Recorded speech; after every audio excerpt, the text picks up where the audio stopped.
اکثر لوگ سخت مزاج ہونے کو انسان کی مضبوطی سمجھ لیتے ہیں، لیکن سچ تو یہ ہے کہ ایک اسٹرانگ انسان وہ ہوتا ہے جو زندگی کی ہزار ٹھوکروں کے بعد بھی کبھی ٹوٹتا نہیں ہے، بلکہ پہلے سے بھی زیادہ فلیکسیبل اور خوش رہنا سیکھ جاتا ہے۔ بالکل ٹھیک اسی طرح جو برسات کے بعد کھلتا ہوا پھول ہو اور ہوا میں جھکتا ہوا درخت، دونوں کبھی ٹوٹتے نہیں ہیں۔ ٹوٹنا تو دور، وہ پہلے سے بھی زیادہ فلیکسیبل ہو جاتے ہیں۔ وہ انسان پہلے سے بھی زیادہ نرم مزاج اور خوش اس لیے رہنے لگتا ہے کیونکہ اس نے زندگی کے تجربوں سے سبق لیا ہوتا ہے۔ وہ اندر سے مطمئن ہو جاتا ہے کہ ہر کسی کے لیے اویلیبل رہنے کا کوئی فائدہ نہیں ہے۔ زندگی کا اصلی مقصد سمجھتے ہی اس کے دل اور دماغ سے رشتوں کا بوجھ اور ساری غلط فہمیوں کا وزن ہلکا ہو جاتا ہے۔ وہ محبت میں چھپی منافقت کو اور دوستی میں چھپے مطلب کو اچھے سے سمجھ چکا ہوتا ہے۔ سب سے سکون دینے والی بات تو یہ ہے کہ اسے کسی سے بھی کوئی امید ہی نہیں رہتی، اور اس کے خوش رہنے کی وجہ ایک یہ بھی ہے کہ وہ لوگوں سے امیدیں وابستہ کرنے کے بجائے وہ اپنے رب کو اپنا دوست بنا لیتا ہے، اور جس انسان کا دوست اللہ ہوتا ہے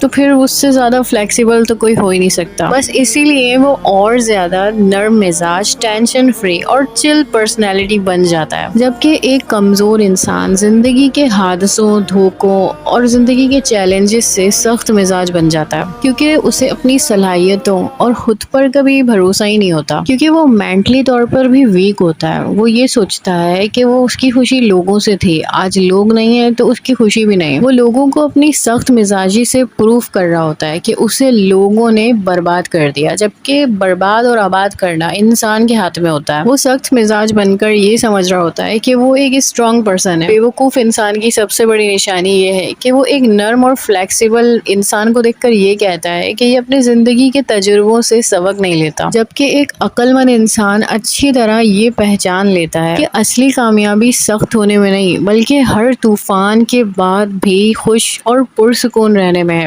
اگر تمہیں میری بات سمجھ آئی ہو تو فالو اور شیئر ضرور کرنا۔ کل ملتے ہیں۔